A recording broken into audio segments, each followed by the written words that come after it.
Baik, Assalamualaikum warahmatullahi wabarakatuh. Selamat siang. Pada kesempatan kali ini saya akan menjelaskan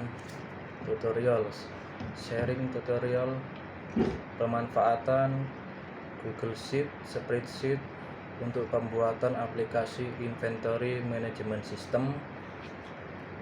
Aplikasi ini bermanfaat sekali untuk membantu pekerjaan sejawat, khususnya apoteker puskesmas. Selain itu bisa pula digunakan untuk aplikasi Inventory Management System usaha apotek rekan sejawat. Baik, langsung saja kita mulai.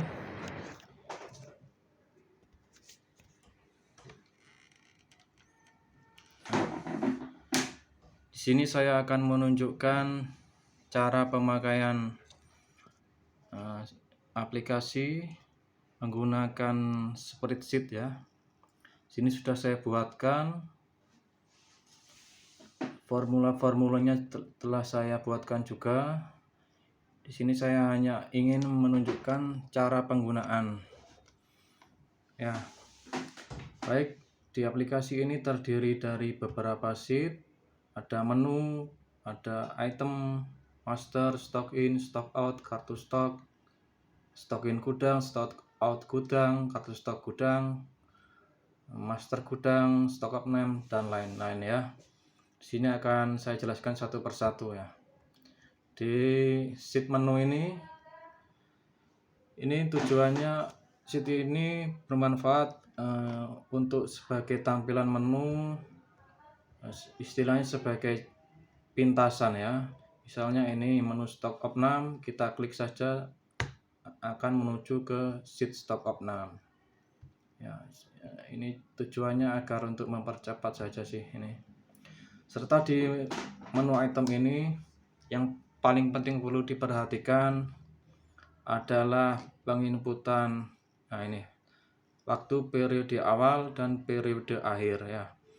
Tujuannya diinput di periode awal ini adalah untuk agar aplikasi ini merekam seluruh kegiatan pencatatan barang masuk, barang keluar di awal periode yang diinginkan ya.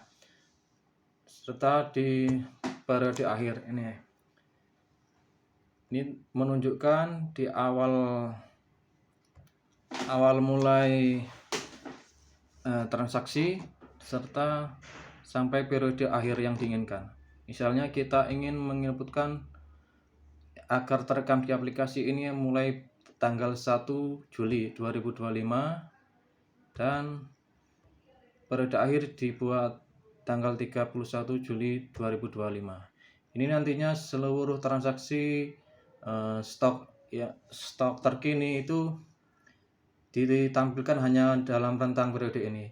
Untuk stok terkininya ya di maksimal pada periode akhir ini, tanggal periode akhir. Menu selanjutnya ada menu item. Nah, ini di menu item ini ada data obat dan jumlah stok terkininya. Ya, ini aktual ya. Jadi ini secara real time ya. Yang ditunjukkan 25 ya, fisiknya 25 begitu. Di sini ada stoknya apotek, ada stoknya gudang ya. Nah, biasanya di puskesmas itu dipisah ya, farmasinya, sediaan farmasi penyimpanannya dipisah ya. Yang di gudang itu memuat banyak item ya. Yang di apotek hanya untuk pelayanan di apotek ya. Di sini juga ditampilkan waktu ED-nya dan nomor batch-nya. Nah, ini ada warna merah. Di sini juga setelah diformulasikan, jika item obat itu mendekati ED 3 bulan, maka akan ditandai dengan warna merah. Jika 6 bulan menjelang ED akan ditandai dengan warna kuning item-item tersebut. 1 tahun ditandai dengan warna hijau ya.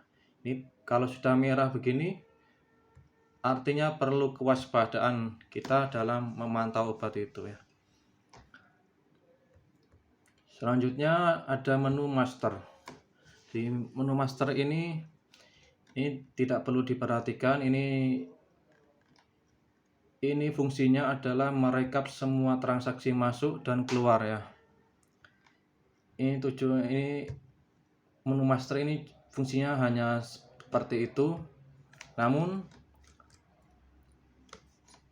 menu ini krusial sekali di aplikasi ini ya, karena semua menu yang berkaitan dengan stok nanti merujuk ke menu master ini. Misalnya kartu stok, dia acuannya di master ini, maka jangan diubah-ubah ini ya, jangan diotak-atik. Ini sudah terumus ya, ada rumusnya ini ya. Yang perlu diperhatikan dalam aplikasi ini adalah yang sangat perlu diperhatikan cara penggunaannya ya. Baik, langsung kita mulai saja. Karena di puskesmas itu ada 2 penyimpanan, ada di gudang dan ada di apotek. Maka yang perlu diperhatikan adalah di gudang dulu ya. Setiap penerimaan kita masukkan di menu stock in. Kalau di gudang ya menu stock in gudang. Kalau di apotek menunya stock in apotek ya. Ini penerimaan di apotek, masukkan stock in apotek. Kalau penerimaan di gudang, masukkan stock in gudang. Yang pertama tentunya adalah barang itu disimpan di gudang, maka setiap penerimaan dari penyedia, dari IFK dimasukkan di stock in gudang. Misalnya ini tanggal 2 Juli kita ada penerimaan acyclovir cream ya. Ini nomor fakturnya bisa rekan-rekan inputkan sesuai surat jalannya. Ini ada jenis, ini otomatis kalau input itu in. Ini ada keterangan nama penyedia, teman-teman inputkan nama penyedianya.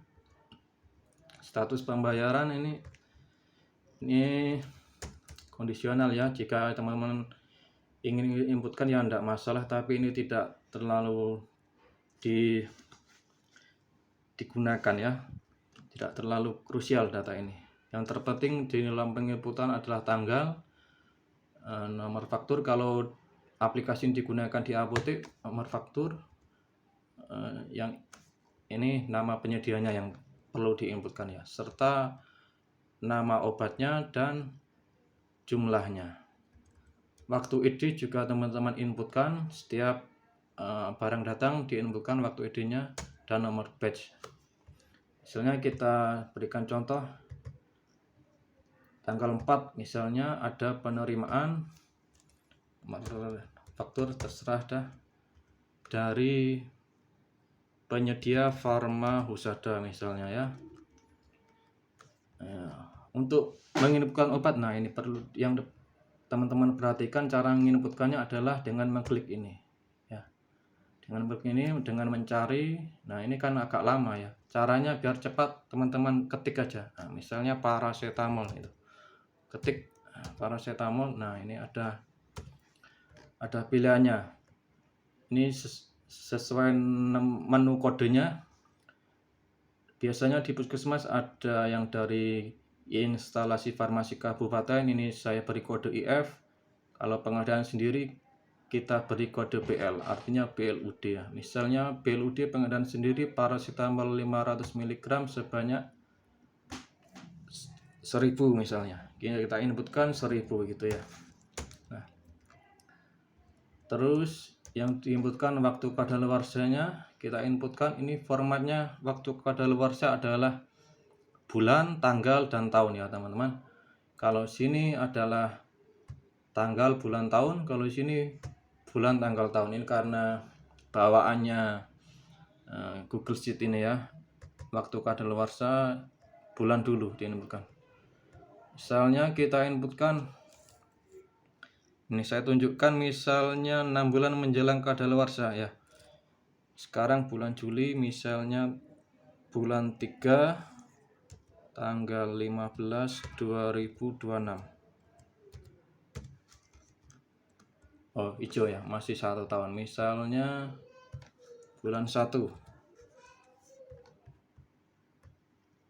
Nah, kuning ya. Ini otomatis nanti sebagai pengingat kita ya.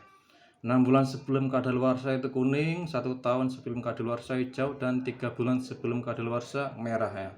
Ini sebagai pengingat kita nantinya. Marbach kita inputkan juga. Nah, nih. Selanjutnya di menu stock out ya, stock out untuk gudang. Ini adalah menu pencatatan setiap barang mutasi keluar dari gudang, entah ke unit, ke pustu atau ke apotek ya teman-teman. Ini sebagai contoh saya inputkan ke apotek. Nah, sekian. Nah, misalnya kita tanggal 25, nomor SPPK-nya ya, kondisional. Misalnya ke apotek, unit apotek, kita ketikkan paracetamol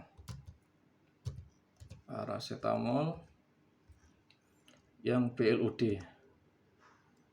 Nah, ini teman-teman ada penanda yang teman-teman bisa manfaatkan jika untuk mengecek penginputan teman-teman benar enggak. Nah, ini ada tanda OK, ini artinya stok itu tersedia untuk teman-teman keluarkan ya, karena tadi sudah diinputkan. Nah, diinputkan barang masuk. Nah, ini OK, ini tandanya tersedia. Coba kita inputkan barang masuk 600, barang keluar ke apotek 600.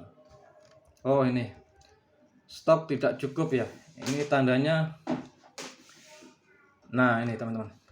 Stok tidak cukup itu artinya stok di sini ada kesalahan teman-teman inputkan pengeluarannya. Ya, misalnya ini pengeluaran paracetamol itu adalah paracetamol dari IFK ya, sedangkan dari tadi yang barang masuk dari pembelian sendiri BLUD ya teman-teman. Nah, ini ada tandanya kalau stok tidak cukup, ini artinya ada kesalahan penginputannya. Yang benar tadi paracetamol BLUD ya. Kita hapus saja. Caranya hapus saja. Nah, ketik lagi paracetamol.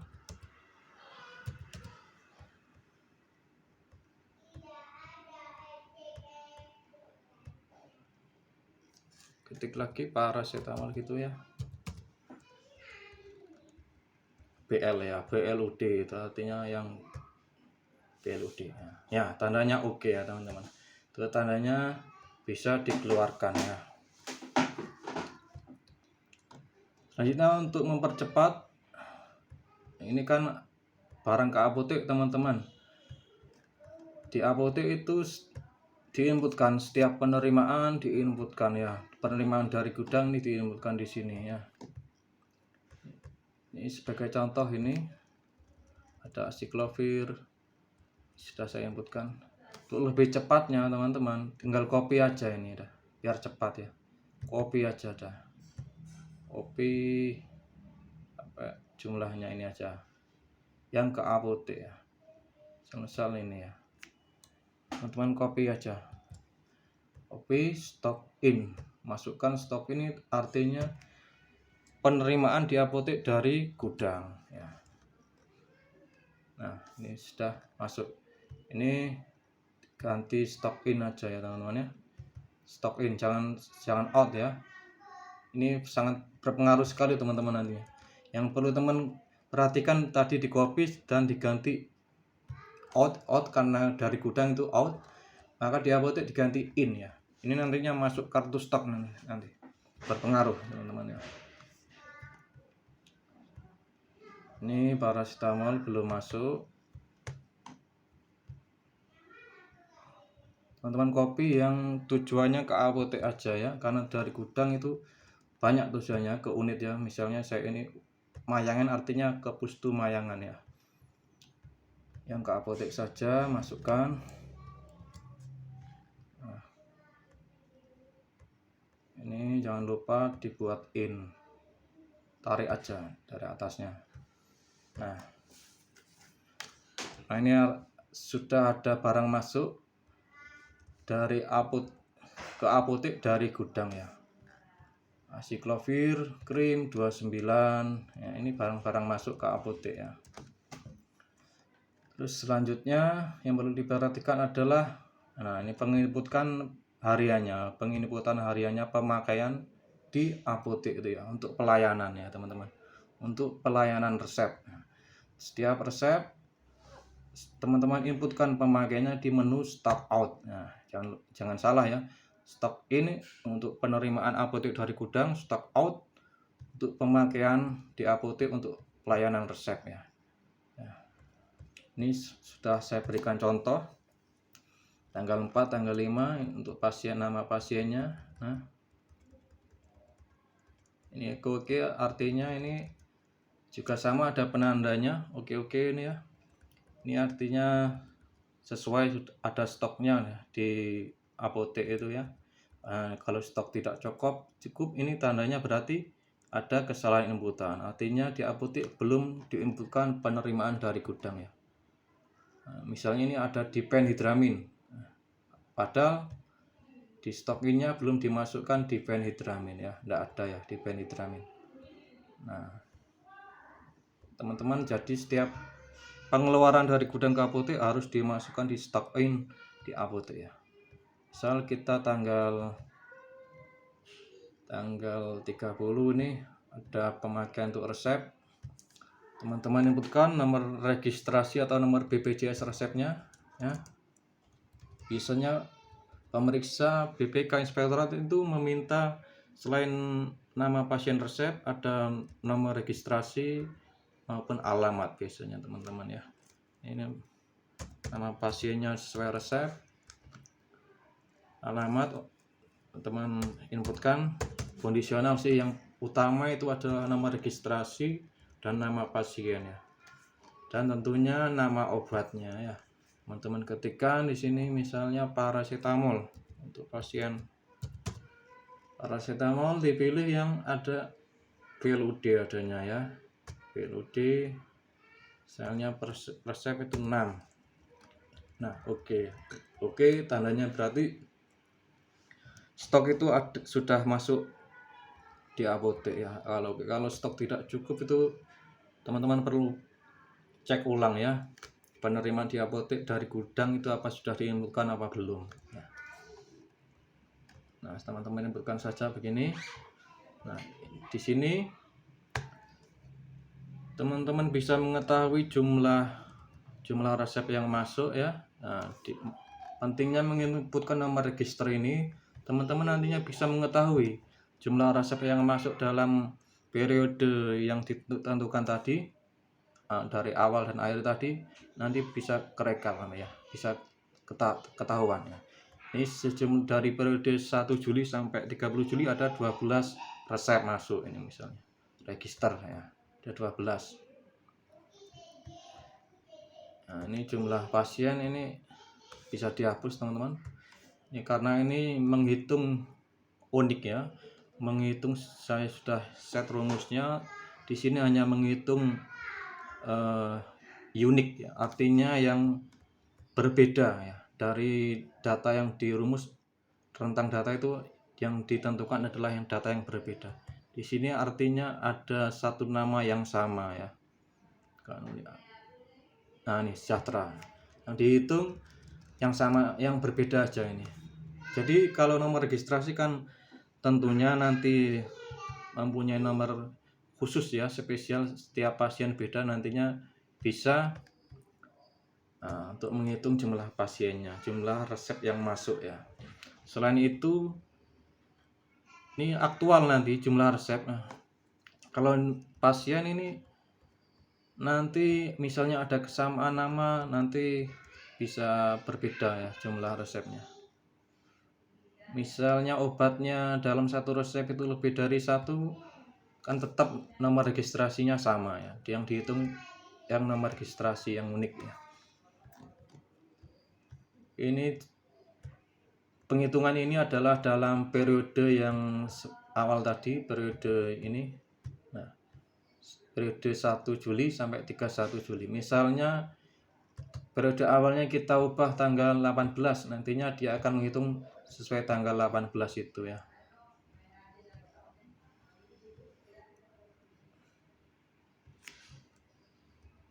belum ganti. Nah, ini berganti dia. Mulai tanggal 18 sampai 31 jumlah resepnya 7 ya, teman-teman. Ini berpengaruh teman-teman ya. Ini untuk pengambilan data teman-teman inputkan di sini periodenya ya. Nah, selanjutnya yang ini menu yang paling bermanfaat ya, adalah menu kartu stok ya. Menu kartu stok. Teman-teman di sini